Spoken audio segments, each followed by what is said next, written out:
Hello everyone, TimeToGrind here, and today I am both extremely happy and extremely sad.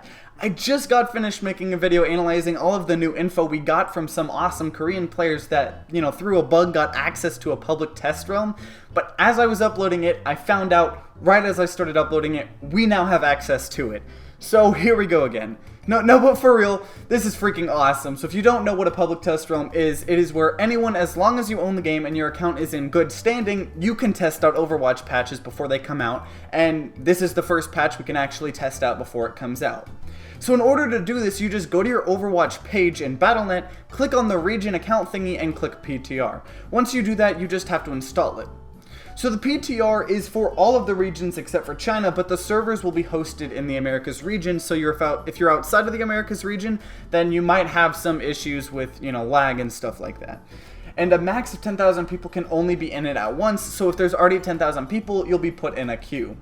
Now, all of the progress you had in the game before will be transferred to the PTR, so you'll still have all of your skins that you have been, obtaining throughout the game so far, but any progress you make in the PTR won't transfer. So things like your rank, loot boxes, stats, and the competitive skill level placement matches things, if you do that in this patch, will not transfer over. So now the whole point of this is mainly competitive play along with a few bug fixes here and there. So once you hit level 25, you can play competitive. Okay, so before I kind of show you what, the in-game actual competitive mode looks like, I want to show you what you can expect to see in the, client. So when you click, I have played one placement match already, but there's actually a competitive play button here now. And when you click it, the reason why I even got put in that game was because I clicked it to see what it did, and it instantly put me in a match, like without a queue time. Like I literally clicked it, and before I could click cancel the queue, I got put in a game. So I guess there's just a lot of people wanting to play. So there's 10 placement matches. And each season's going to be three months, like I already said. And so you can click. So clicking that actually puts you in the game. So don't click that unless you actually want to play. And this, I think, kind of shows how it works. So you have a skill rating, and there's 10 placement matches, which I've already done one of.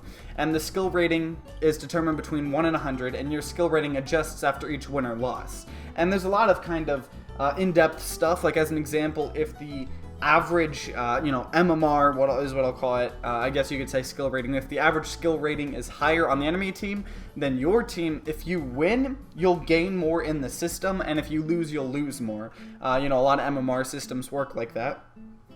And, this kind of thing talks about the actual competitive matches. So the matches last multiple rounds, and you earn points by taking objectives. And the most points win, and the ties results in sudden death.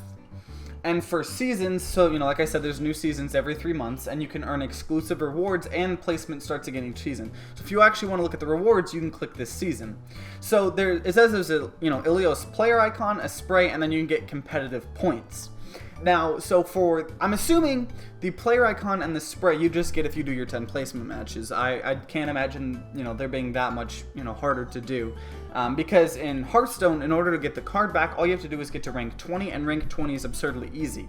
So, and you can't, once you get to, between rank 25 and 20, because you go down in that, you can't lose stars. So it's insanely easy to do, and it's guaranteed if you just play enough mostly. So I think these two are going to be from the placement matches, and I think you'll get a little bit competitive points if you just do the placement, but I think you'll get more and more depending on how well you actually perform in the actual ranking system, because Blizzard said that what you use, I'll show you guys in a second, it's really cool, but what you use these competitive points for, is they said that better players will be able to get them earlier, so that would just mean that you get more competitive points. So let me show you kind of what I'm talking about. So if you click really any hero, there's now a weapons tab, and every hero has a golden weapon thing you can buy for 300 of those currency things that I just showed you, that you get at the you can earn the following rewards at the end of a season. So at the very least, we're not going to be getting any golden weapons until August 18th unless some things change. Maybe they say, oh, if you reach, rank 75 or whatever, unless it goes the other way, unless it goes down. So unless there's ways to actually get competitive points, as you're going through the thing, I won't expect anyone to get golden weapons until then. And the thing is I have a feeling they're wanting competitive or golden weapons to be what golden portraits were in Hearthstone, where they're really hard to get, but if you have them, you can show them off. And whoa, social Overwatch is your friends list is empty, huh? Oh, maybe this is just because the test realm or whatever.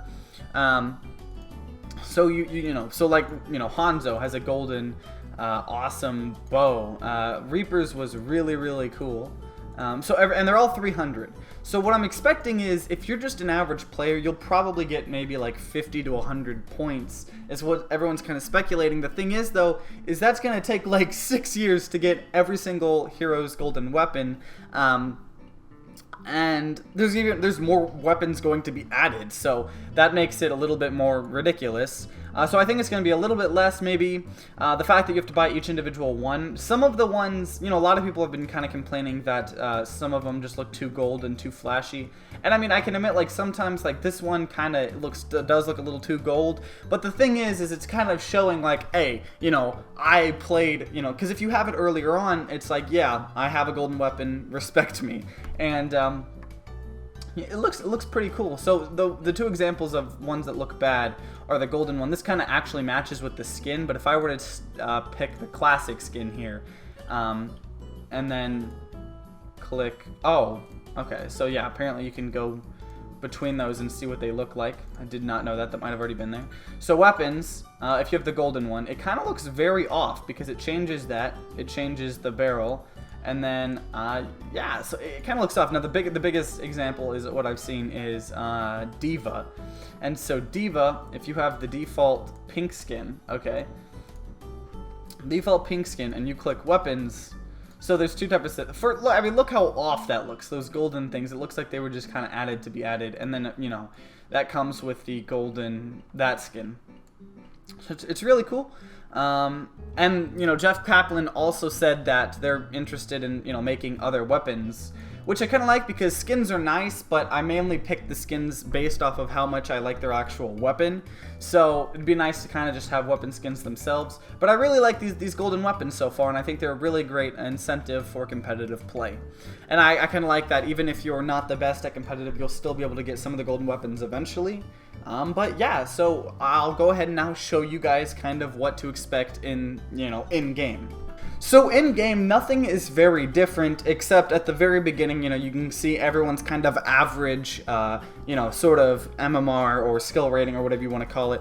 And then in between rounds, it kind of shows you like who won the point and this really nice UI looking thing. The UI looks a little bit different. The borders around everyone's level looks a little bit different. And but other than that, it looks the same, plays the same. There's no gameplay differences as far as I can tell. There's no hero limits and stuff like that. So I think it's kind of just like this. And Blizzard has said that every single season they're going to be adjusting it constantly. So after this 3-month season, well, they're technically 2.5 months plus the actual, kind of half of a month waiting period before the next season starts. And so they're going to be constantly adjusting it. So we might see some changes. We might see them mid-season. I don't know. But as of right now, everything kind of looks the same. And right now in the PTR, people are very, very nice is what I've kind of seen. Just because everyone's playing it just to test it out. So hopefully that stays the same. Might not. But yeah, so that's kind of what the game itself looks like. Now, some of the important bug fixes and stuff are that Widowmaker's ult actually makes her voice line loud like everyone else's ult.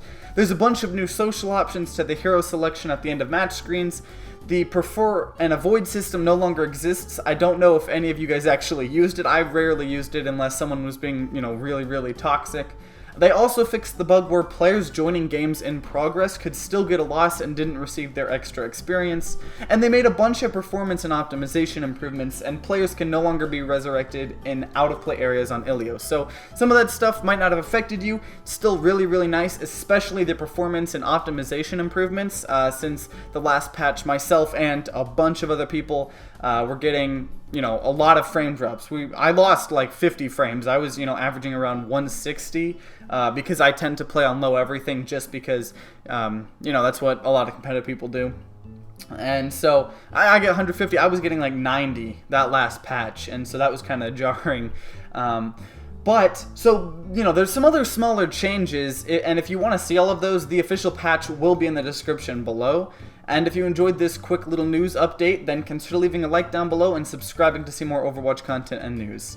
So I highly recommend you all go and download the PTR since it is free, and try out the patch before it comes out. That way you'll kind of get a feel for how competitive mode works and all of that stuff. And like always guys, see you next time.